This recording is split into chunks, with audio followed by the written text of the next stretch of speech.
먼저 합시다. 뒷문화 몇 쪽에 있냐면 9대2 할 차례예요. 62쪽.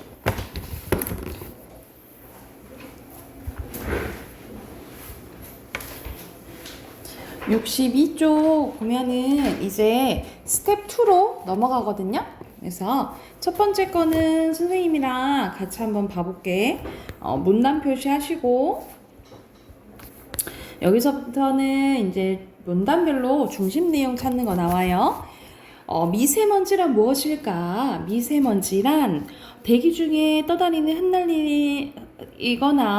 떠다니거나 흩날려 내려오는 10 여기서는 마이크로미터라고 하네요. 이하의 먼지를 의미하며 먼지 알갱이의 크기에 따라 미세먼지와 초미세먼지를 구분하는데요. 미세먼지의 알갱이는 지름 10 마이크로미터 이하이고 초미세먼지의 알갱이는 지름 2.5 마이크로미터 이하이다.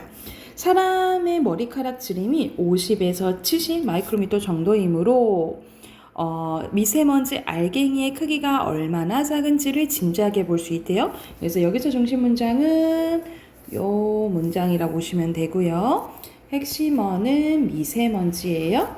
그리고 요약은 미세먼지와 초미세먼지의 개념이라고 보시면 될 것 같아요. 자, 그렇다면 미세먼지는 왜 우리 몸에 해로울까? 그 이유가 나오겠지, 그치? 미세먼지 알갱이의 크기가 너무 작기 때문이다. 우리 몸의 코털과 기관지의 점막은 먼지를 걸러내는데요. 하지만 미세먼지 알갱이의 크기는 너무 작아서 코털과 기관지의 점막이 걸러내지 못하고 몸속으로 들어간다. 몸속에 들어간 미세먼지는 혈관에 따라 우리 몸 깊숙한 곳까지 침투를 한대요. 그래서 여기서는 미세먼지가 해로운 이유에 대해서 나와 있고, 그래서 포괄한 문장은 첫 번째 문장으로 볼게요. 핵심어 미세먼지고요. 미세먼지가 몸속에 들어가도 인체에 해롭지 않은 물질이거나 몸 밖으로 쉽게 배출되는 물질이라면 크게 문제가 되지 않겠지.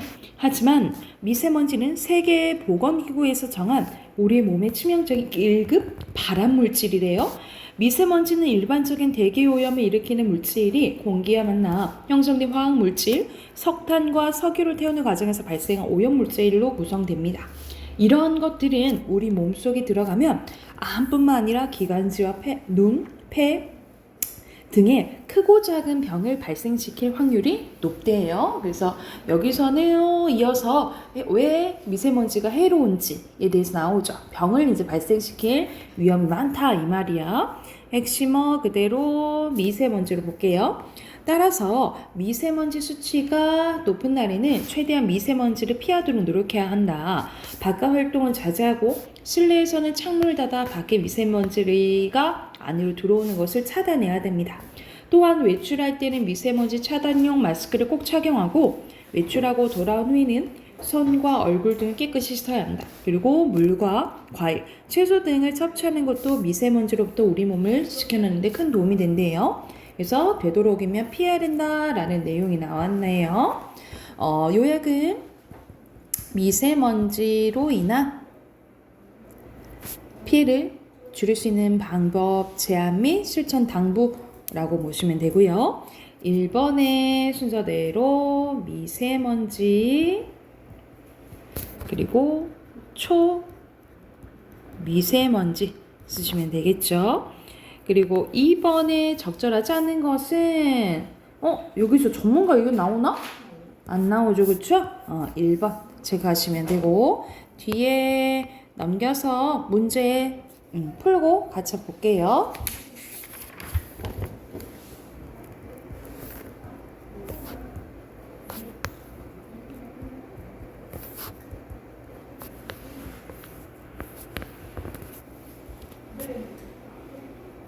자, 같이 한번 봐봅시다. 여기서는 소비자에 대해서 나오는데 물건을 살 때 마트에 갈 때나 물건을 사러 마트에 갈 때나 식사하러 음식점에 갈 때 우리는 항상 소비자가 됩니다.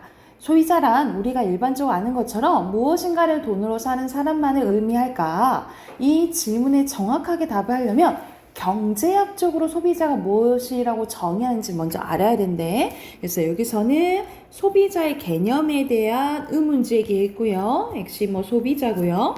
자, 소비자란 상품이나 서비스를 소비하는 사람 얘기를 하는데요. 이때 소비란 돈이나 물건, 시간, 노력 등을 써서 없애라는 의미입니다. 그래서 이를 고려하면 결과적으로 소비자는 상품이나 서비스를 써서 없애는 사람을 가리킨다 이 말이야. 어떤 상품 혹은 서비스를 써서 없앤다는 것은 결국 그것을 실제로 사용한다는 의미겠죠. 그래서 경제학에서는 소비자를 최종 수요자라고 정의하기도 한데요. 이러한 관점에서 보면 우리가 동네 과자 가게에서 먹고 싶은 과자를 사면 우리는 바로 소비자가 되는 거지. 반면에 가게 주인은 과자를 과자 회사에서 구입했지만 최종적으로 그것을 먹어 없애는 사람이 아니기 때문에 소비자가 아닌 뭐가 된다는 거예요. 판매자가 된다라는 거예요. 그래서 여기서는 판매자의 개념 나오네요. 핵심어 판매자고 앞에 선생님 빈칸 안 넣었구나. 일문단에 소비자 넣으시면 되고요. 여기는 판매자 넣으면 되겠죠. 한편 과자를 만드는 과자 공장은 생산자가 되는데요. 그렇지만 과자 공장에서도 과자를 만들에 필요한 재료인 밀가루, 설탕, 포장재료 등을 다른 업체에서 구입하지? 그러면 소비자가 되는 거 아닐까? 과자 공장에서 사용하는 과자의 재료들은 결국 과자로 만들어져 소비자에게 전해주죠. 따라서 이런 경우에는 과자 공장은 이러한 재료들을 잠깐 동안만 사용하게 되므로 과자 공장은 소비자가 아니라 사용자가 된다 이 말이지. 다만 과자를 만드는 기계나 공장에서 일하는 사람들이 착용하는 작업법 등은 소비자에게 전이지 않고 과자 공장에서 써버리는 것들이므로 이것들을 소비하는 측면에서 뭐 소비자로 볼 수 있다 요 말이겠죠. 그래서 여기서는 생산자와 사용자의 개념 나오는 거야. 그래서 중심 문장을 두 문장으로 볼게요. 여기랑 여기로 볼게요. 그리고 핵심어는 생산자, 사용자입니다.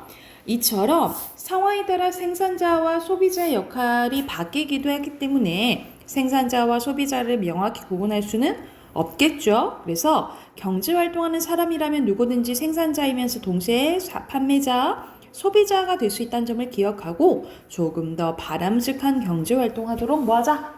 노력하자. 요 내용이네요. 그래서 정확하게 구분할 수는 없다라는 내용이 있습니다. 뭐가? 생산자와 소비자의 역할이 핵심은 여기 부분이고요. 3번의 순서대로 생산자, 사용자, 그 다음에 소비자. 4번에 알맞지 않은 거? 3번. 그리고 기억의 판매자, 니은의 소비자고요. 6번에 알맞지 않은 거? 2. 오케이. 사용자는 없애는 건 아니죠? 그리고 7번에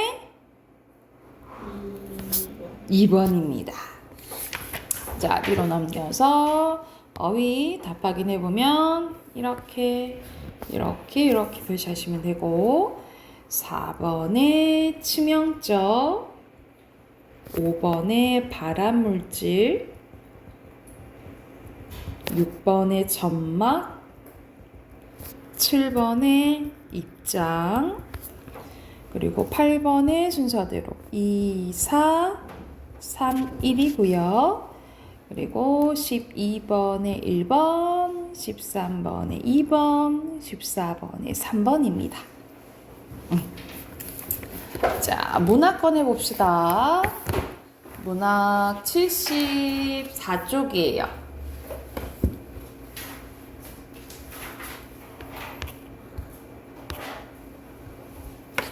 자, 74쪽 보면은 여기서 우리 앞에서 고전시가 일부분 이제 배웠던 거 기억나죠?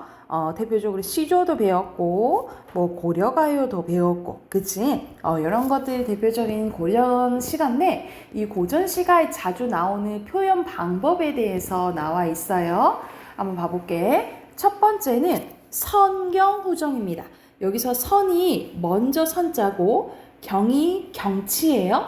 그리고 후가 나중 뒤후자에다가 감정할 때 정이야. 그래서 여기서는 앞부분에서는 자연의 풍경이나 사물을 묘사하고 그것을 느낀 화자의 정서를 뒷부분에 제시하는 것을 말 그대로 뭐라 한다? 선경, 후정이라고 한다라고 보시면 되고요.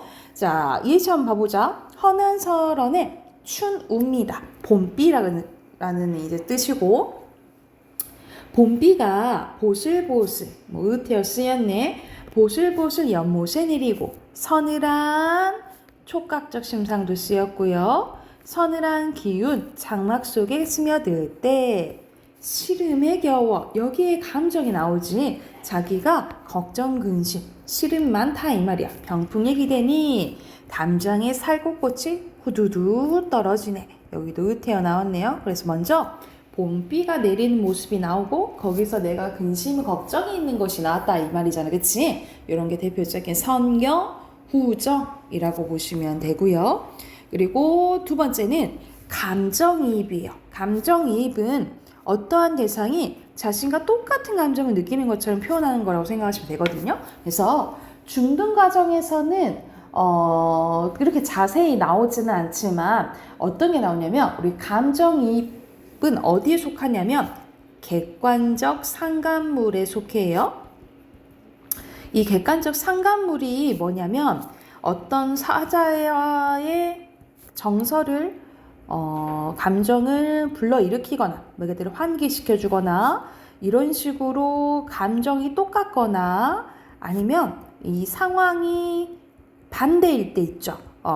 화자의 상황과 반대일 때 이렇게 할 때 이런 역할을 하는 것이 다시 한번 화자의 감정을 불러일으키거나 화자의 감정이 똑같거나 아니면 화자와 상황이 반대인 상황 그 역할을 하는 것을 객관적 상관물이라고 해요. 그래서 예시 한번 봐보자. 방 안에 켜있는 촛불은 누구랑 이별했기에 촛불이 이별했다 표현한 거지, 그치? 사람처럼 표현하는 의인법 쓰였고요. 겉으로는 눈물 흘리고 속을 타는 줄은 모르느냐. 서리법 나왔네. 그래서 우리가 촛불 켜는 거 보면 우리 촛농이 막 이렇게 흘러내리잖아, 그치? 그 모양이 뭐 같아 보이는 거예요? 눈물 흘리는 것 같아 보이는 거야. 근데 사실 누가 눈물 흘리고 싶은 거야? 화자가 눈물 흘리고 싶은 거지, 그치? 내가 슬프니까 대상도 그렇게 보이는 거겠죠, 그쵸? 그래서 이 촛불이 뭐라고 생각하면 돼? 감정이입의 대상이라고 생각하시면 되겠죠. 그리고 세 번째는 관념에 구체합니다. 관념은 눈에 보이는 거 안 보이는 거? 안 보이는 거. 구체화는 눈에 보이는 거야. 그래서 눈에 보이지 않는 것을 눈에 보이게끔 표현하는 것을 관념의 구체화라고 해요. 그래서 봐보자. 마음에 맺힌 서러움이 눈에 보여 안 보여? 눈에 안 보이잖아. 근데 겹겹이 쌓여있다라고 표현하는 거야. 이게 대표적인 관념의 구체화 이렇게 생각하시면 될 것 같아요. 더 자세히 얘기하면 추상적 개념의 구체화 이렇게 얘기하기도 해요. 그래서 말 그대로 눈에 보이지 않는 것을 눈에 보이게끔 표현하는 것을 관념의 구체화라고 한다라고 생각하시면 됩니다. 이거 됐을까요? 자, 밑에 있는 부분은 이 표는 뭐라고 생각하시면 되냐면 고전 시가에서 자주 쓰이는 상징어예요. 시어인데 이 시어에 담겨져 있는 의미가 이제 정리되어 있다라고 보시면 되고, 자, 긍정적의 대표적인 거 여기서는 매화, 국화 맞네요.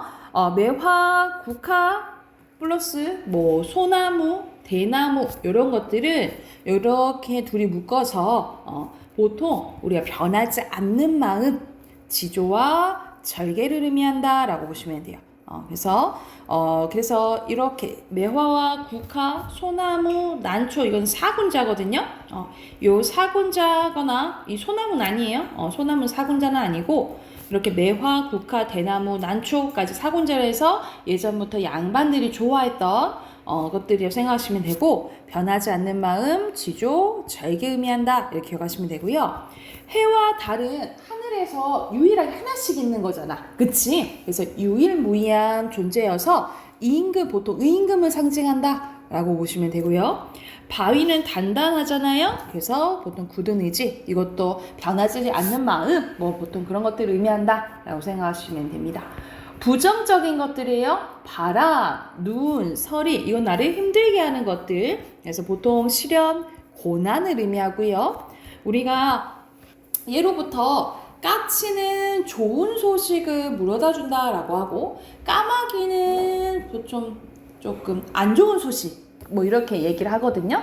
그래서 까마귀는 좀 부정적으로 봐요. 그래서 간사한 신하를 줄여서 간신 또는 배신, 이렇게 부정적으로 보통 보고, 어두운 밤도 조금은 좋지 않게 본다. 다 그런 건 아니지만 대체적으로 안 좋게 본다. 이건 현대시에서도 마찬가지라고 생각하시면 돼요. 그리고 고전시가에 자주 쓰이는 한자서가 나와 있네. 우국, 나라를 걱정하는 마음이요. 우국충정. 만약 임금에 대해서 사랑하는 마음이 나오면 연군지정 기억하시면 돼요. 임금에 대한 마음은 연군지정, 나라를 걱정하는 마음은 우국충정. 그리고 무릉에 있는 복숭아에 핀 낙원이라고 해서 이거는 도교적 말이거든요. 그래서 무릉도원 하면은 내가 진짜로 바라는 이상향, 우리가 천국 같은 존재, 곳 있잖아요. 그런 것을 무릉도원이라고 생각하시면 되고, 안본지족이라 안빈낙도한 거 세면 기억나지? 그래서 가난하더라도 만족하면 살겠다. 분수에 맞게 사는 것을 만족하면 살겠다 하면서, 여기서는 가난하게 살면서도 편안한 마음으로 자신이 처지를 만족하는 걸 얘기해요. 그래서 보통 자연에서 소박하게 살면 안빈낙도 또는 안분지족 기억해 두시면 될 것 같아요. 됐을까요? 그러면 옆에 10문제 풀어볼게요.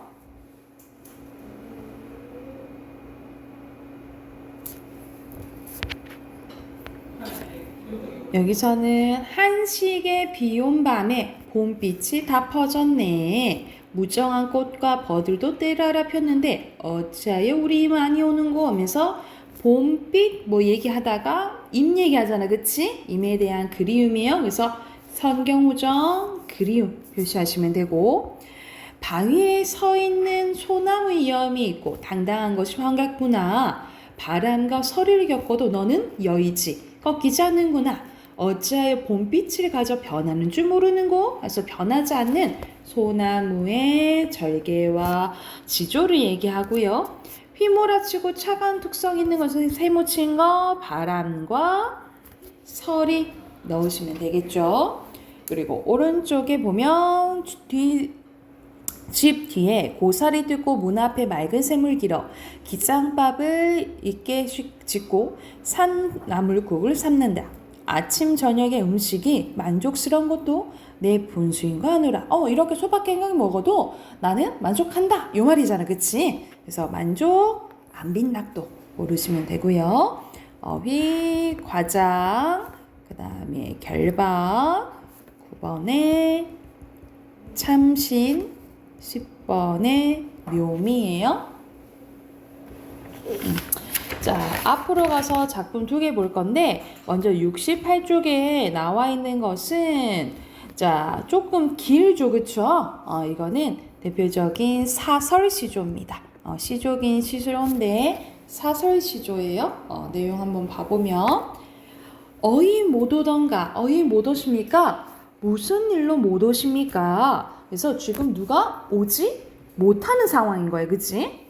첫 번째, 너 오는 길에 무쇠로 머리 쌓고 성을 쌓고, 그리고 성 안에 뭐를 쌓고 담을 쌓고, 담 안에 집을 짓고, 그리고 집 안에 뭐를 놔요?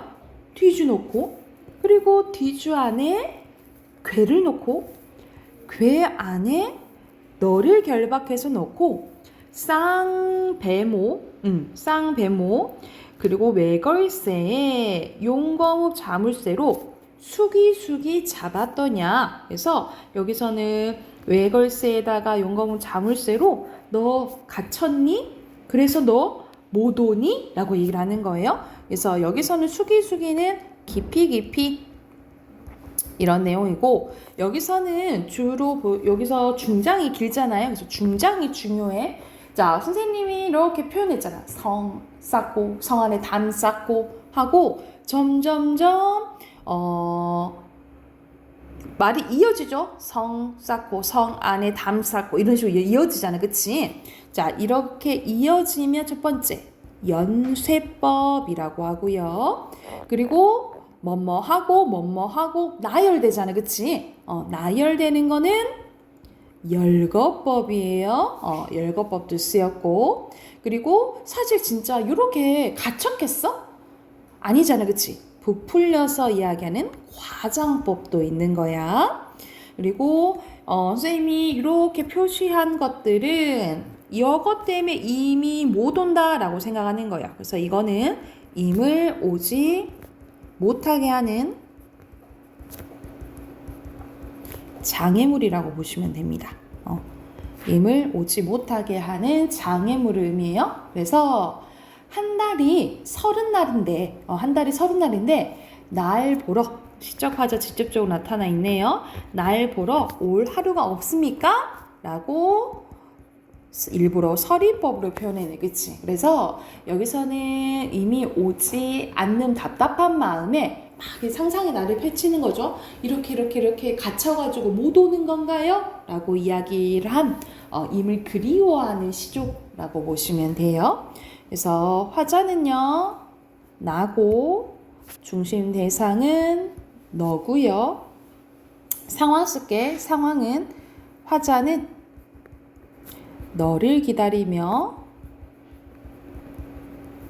너가 오지 않는 이유를 추측하고 있습니다.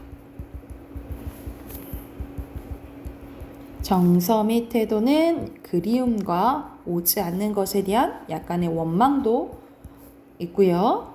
아까도 얘기했듯이 서리법, 열거법, 연쇄법, 과장법이 있고 비슷한 문장 구조도 막 이렇게 반복이 되죠. 못 오던가 대구법도 쓸게요.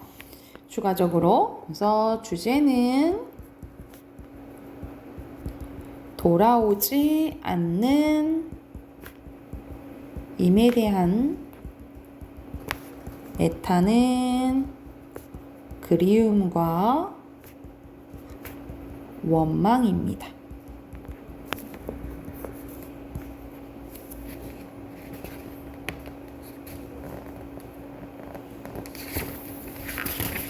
주제 쓰고 뒤에 있는 세 문제 풀게요.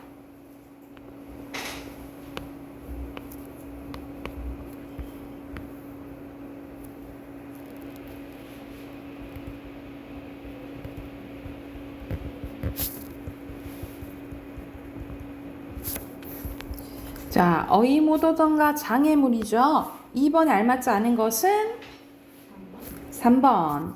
3번에 4번. 오케이, 4번입니다.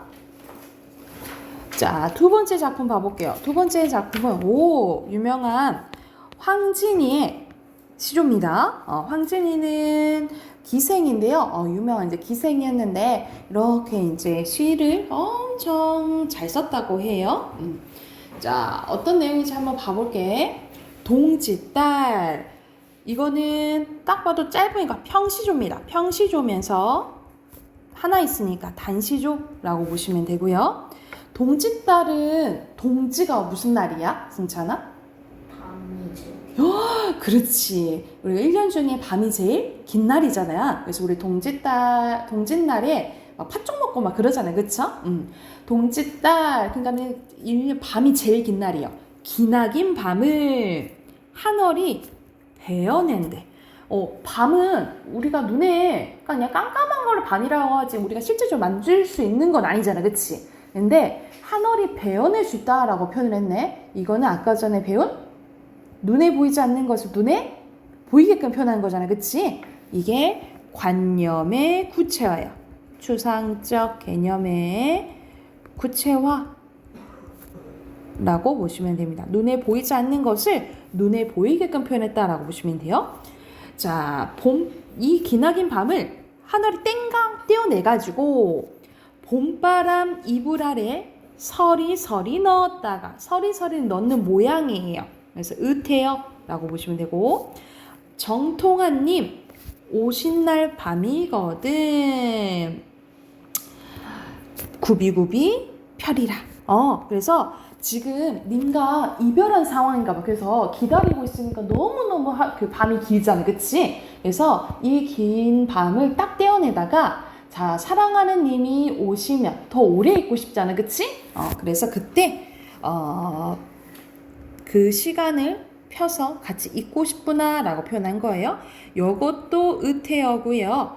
넣었다가 펴리라는 상반되죠? 그래서 여기서는 대조법이라고 보시면 될 것 같아요. 그래서 여기서는 또 임을 좀 그리워하는 시라고 보시면 되고 화자는 안 나타나 있고 중심 대상은 임 기다리고요. 그래서 상황은 화자는 임과 함께할 시간을 기다리고 있고요. 정서 및 태도는 그리움.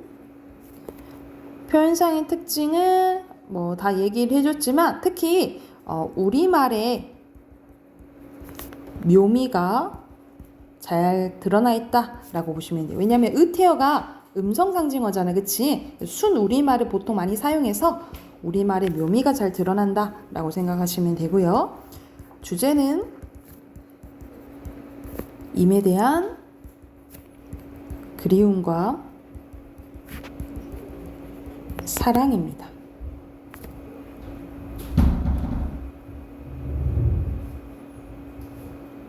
오른쪽 네 문제 있죠? 바로 풀어볼게요.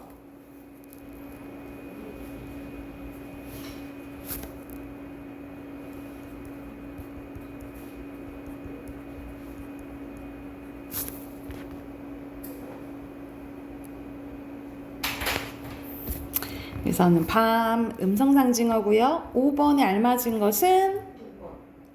오케이, 5번. 6번에 1번. 오케이, 1번 음보 안 나와있죠? 그리고 7번에 이어절이니까 구비구비 펴리라 이렇게 쓰시면 될 것 같아요. 오케이, 우리 마지막 문법번 해봅시다. 어이, 선생님 이거 이렇게 꺼졌네. 142쪽 숙제 있었잖아요. 그쵸? 답 확인해 볼게요. 자, 1번에 품사, 2번에 기능, 3번에 의미, 4번에 관계연, 용언 쓰면 되고요. 여기서는 체언 꾸며주는 거 관형사, 용언 꾸며주는 거 부사, 7번에 수사, 8번에 동사, 9번에 형용사, 10번에 대명사, 11번에 명사, 12번에 감탄사, 13번에 조사죠.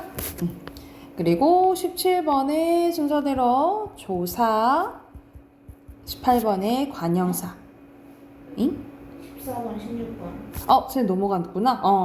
그리고 14번에 반드시 결합할 필요는 없어요. 그리고 15번에 맞고요.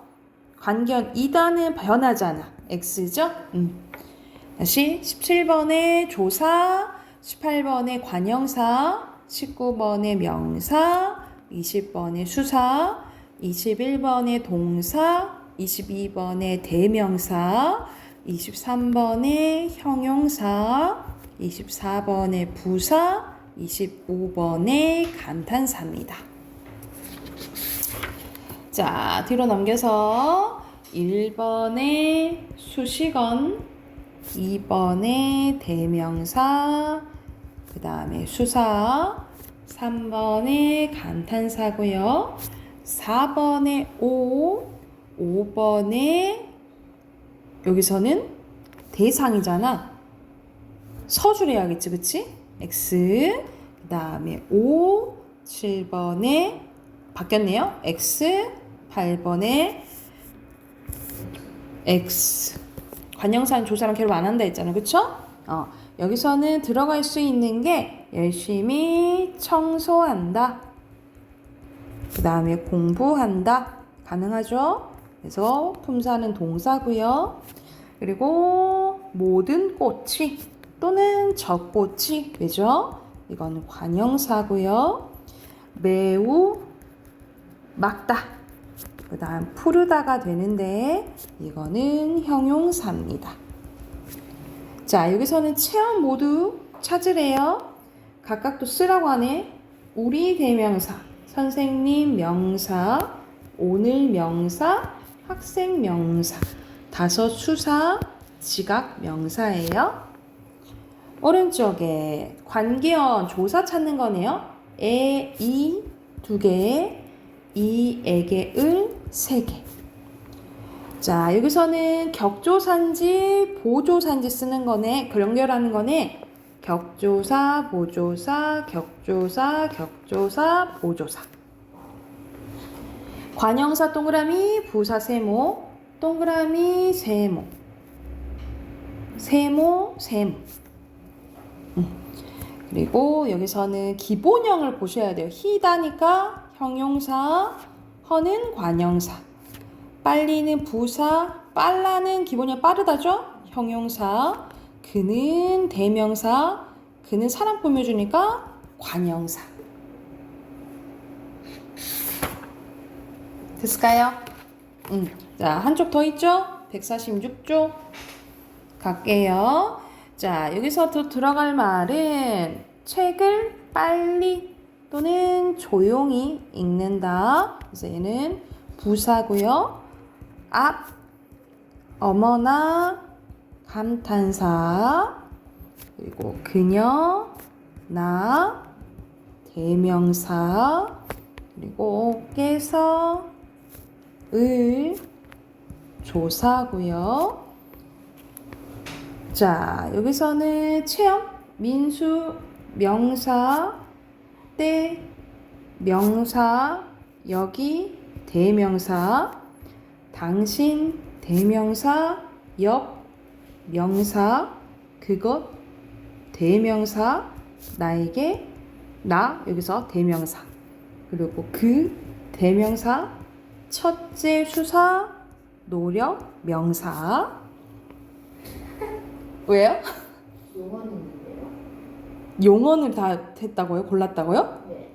다시 지우고 다 고쳐야겠네. 고치세요. 자, 여기서는 조사 또 찾을게요. 만, 으로, 는, 에, 네 개, 는, 를, 으로, 세 개, 에서, 까지, 은, 를, 이다, 5개고요. 그리고 관형사 부사 표시할게요. 동그라미 세모, 동그라미 세모, 동그라미 세모, 세모. 오른쪽에 기본형 봐야 되겠죠. 흐르다 동사, 갔다 형용사, 놀았다 형용사, 피었다 동사, 조용한데 형용사, 떠든다 동사, 없다 형용사, 고요하다 형용사. 여기서 조사, 관형사, 최연이네. 최연. 그 다음에 용언, 독립어. 그리고 각각 쓰는 거네요. 여기서 둘 수사, 관형사, 관형사, 부사, 감탄사, 마지막에 명사. 됐나요? 우선 품사 있잖아. 품사 다음 주에 선생님 월말 평가 본다 했잖아요. 다음 주 수요일날 볼 거거든요. 그럼 그 전에 한번 해당하는 문제 선생님이 프린트 해줄 테니까 한번 풀어봅시다. 아셨죠?